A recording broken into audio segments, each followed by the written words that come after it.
You bite the bullet, you sit down, you make a budget, or what I prefer to call a spending plan. And it doesn't work. It's frustrating, but it's worth exploring.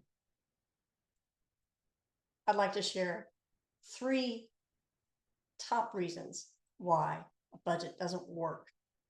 And the first reason is using a mindset that the budget is a straitjacket, that the budget is in charge and the budget is going to say you can and you can't do this. And I'm going to challenge you to think of a budget not as a straitjacket, but as a superhero cape, because that's the truth. It's your budget. Your budget doesn't answer to anybody but you, and you're in charge of it. So flip the script on that. You're in charge of the budget. The budget is not in charge of you. You're the adult. You are making the decisions. The budget is simply a tool to help execute a plan that you've made. Number 2, let me check my notes here. Oh, this is a biggie. Shame and guilt about budgeting, with a mindset that you have to budget because you don't have as much money as you'd like. The truth is, high wealth individuals make budgets, and that's part of why they've become high net wealth individuals, because tracking your money, using it wisely, stewarding it wisely in general leads to more wealth and more money. Perhaps you grew up in a household where money was not discussed, where money felt taboo or shameful. Perhaps there's some feelings tied to that, where if you have to track your money or document it or think about it or use a plan, that your means aren't sufficient or you're not making enough money. And there can be a lot of shame and guilt associated with that. And I'm going to ask you to give yourself permission to let that go. Money is a tool. Money is a tool that, if used wisely, is a better tool. A budget is simply, or a spending plan, is simply a way to use it more wisely, to be more diligent with it, and to keep track of how it's being used so that it's used in the way that you plan.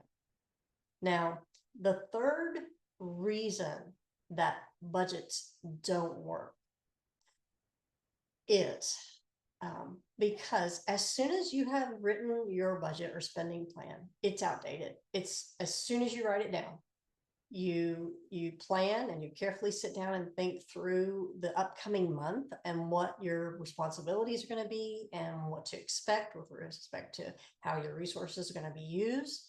And the truth is, life happens. Okay, so if you make a spending plan, number one, if you leave it on the shelf and don't even look at it again for the next 30 days, it's not going to work.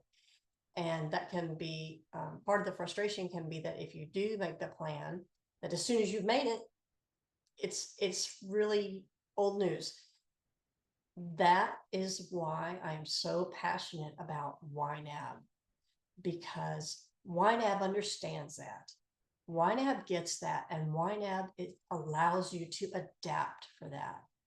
Okay, you can't plan in advance if the car is going to break down. You can't plan in advance if you're going to need to go out of town unexpectedly. You can't plan in advance for school obligations that you had no clue were coming this month. And YNAB allows you to, day by day, week by week, go through that plan and adjust it and make tweaks and changes that reflect reality, because that's all a budget or a spending plan is. It's a starting point to get from point A to B. Now, once you leave point A and you're going to point B, there's going to be a lot of shifts and changes that maybe weren't expected. And so the way that you make that budget or spending plan work is to bring it along with you for those shifts and changes, and update it and adapt it and make it reflect what your reality is in that moment.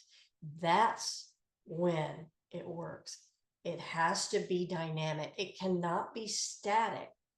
A static spending plan serves no one. So that's what I would encourage you to remember. A spending plan is not a straitjacket. It's a superhero cape. There is no guilt and no shame in making a spending plan for your household. It's a wealth building tool.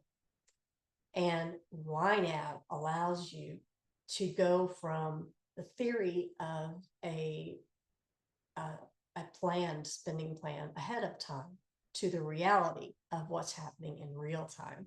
So that's it. I understand it can be frustrating when it feels like those budgets and spending plans don't work, but those are three things, if you think through them and how you're approaching using a spending plan or using a budget, it may help to give yourself permission to understand that the budget is theory, the spending plan is theory ahead of the month, and during the month, it's reality. And tracking it day to day, week to week, keeps it reality and keeps you gaining clarity and confidence and contentment over your resources the more that you do it. So that's it for this session. We're continuing in our 34 days of YNAB. I hope this serves you. And in the meantime, please remember that resources tracked diligently stretch further. And please take time each day to make a joyful noise to the Lord. Thanks for your time.